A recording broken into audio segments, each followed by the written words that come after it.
मणिपुर में एक बार फिर हिंसा भड़क गई है। मैतेई समुदाय के लोग बड़ी संख्या में इकबाल की सड़कों पर उतर आए हैं और उन्होंने सीएम का आवास पर जमकर तोड़फोड़ की। इस दौरान 7 विधायकों के घरों को भी निशाना बनाया गया। गुस्साई भीड़ ने चर्च पर भी हमला कर दिया। ये सब मणिपुर में मौजूदा भारी संख्या में सेना और अन्य सुरक्षा बलों की मौजूदगी के बाद हुआ।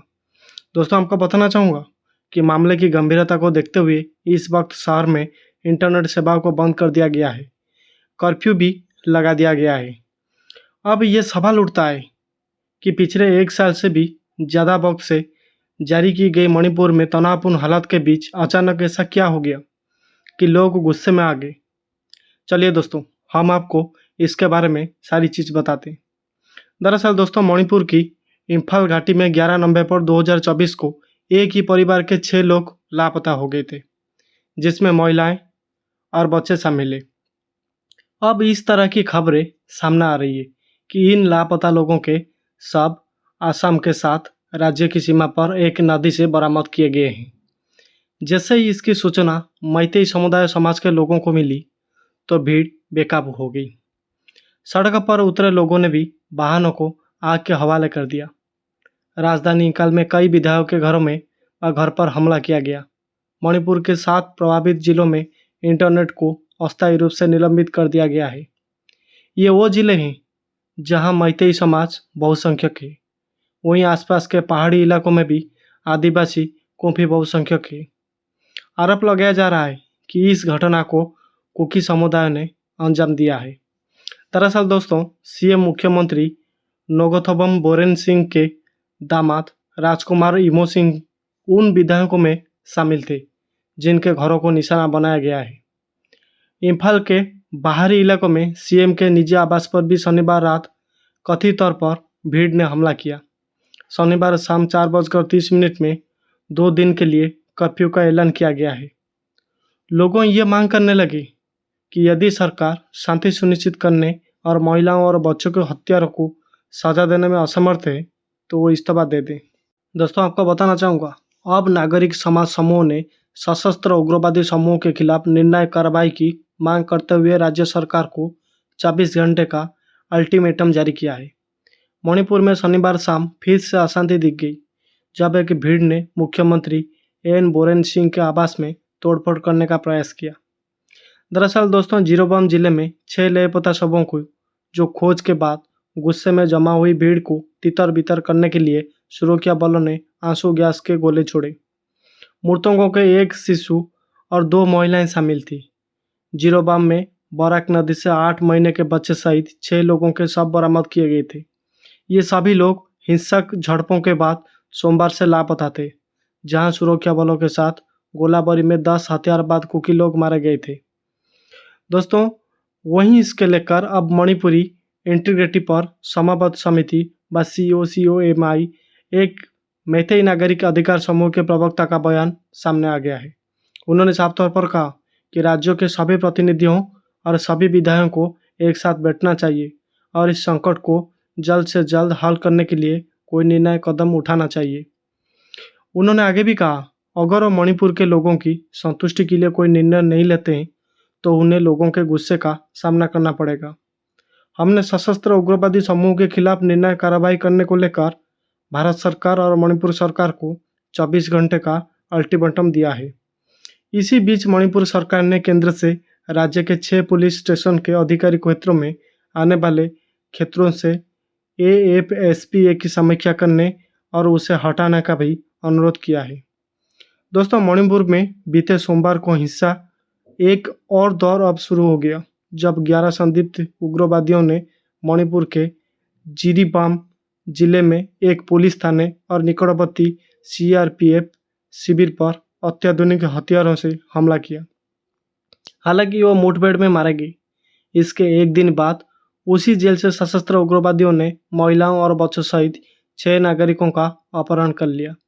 इसके बाद प्रदर्शनकारियों ने राज्य में सरकार के खिलाफ विरोध प्रदर्शन शुरू कर दिया। अभी दोस्तों, बहुत सारे लोगों के मन में ये सवाल उठता है, मणिपुर में ये क्या हो रहा है। महाराष्ट्र की रैली रद्द करके दिल्ली आए अमित शाह, ये सब न्यूज़ जो अभी आज तक की न्यूज़ सामने आ रहा है।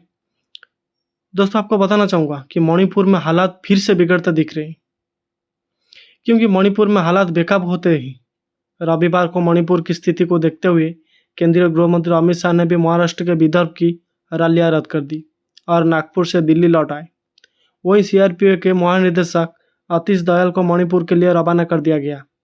सूत्रों के अनुसार ये कदम राज्य की सुरक्षा स्थिति और क्षेत्र में बढ़ती हिंसा से संबंधित एक अल्टीमेटम के बाद उठाया गया है। बता देंगे तो मणिपुर में हालात फिर से बिगड़ते दिख रहे हैं। सीआरपीएफ कैंप पर उग्रवादियों के हमले के बाद राज्य में संघर्ष तेज हो गया, विशेषकर उन क्षेत्रों में जहां मैतेई और कुकी समूह के बीच महत्वपूर्ण जातीय तनाव है। मणिपुर में कानून व्यवस्था को लेकर केंद्र सरकार लगातार नजर बनाए है।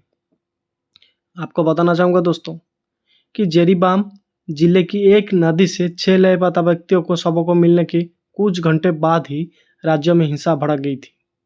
प्रदर्शनकारियों ने शनिवार को 3 मंत्रियों और 6 विधायकों के घर पर हमला बोल दिया था।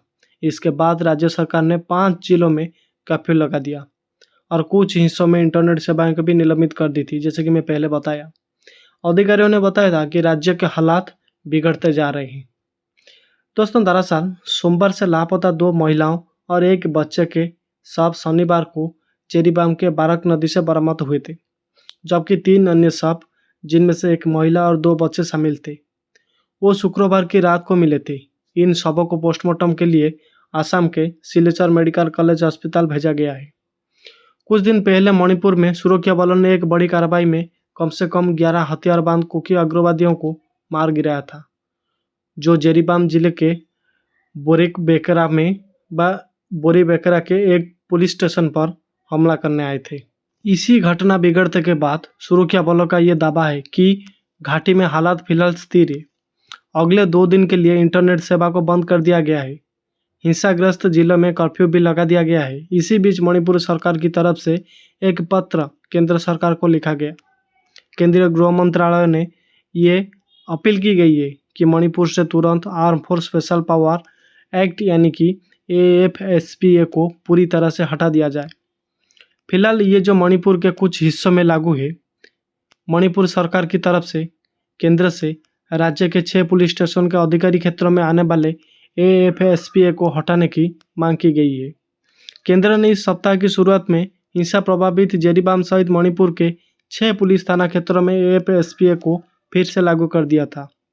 मैतेई नागरिक समाज संगठन का प्रतिनिधित्व करने वाली शीर्ष संस्था मणिपुर अखंडता पर समबद्ध समिति व COCOMI ने 24 घंटे के भीतर कुकी उग्रवादियों पर सैन्य कार्रवाई की मांग करते हुए AFSPA को तत्काल हटाने का अनुरोध किया था।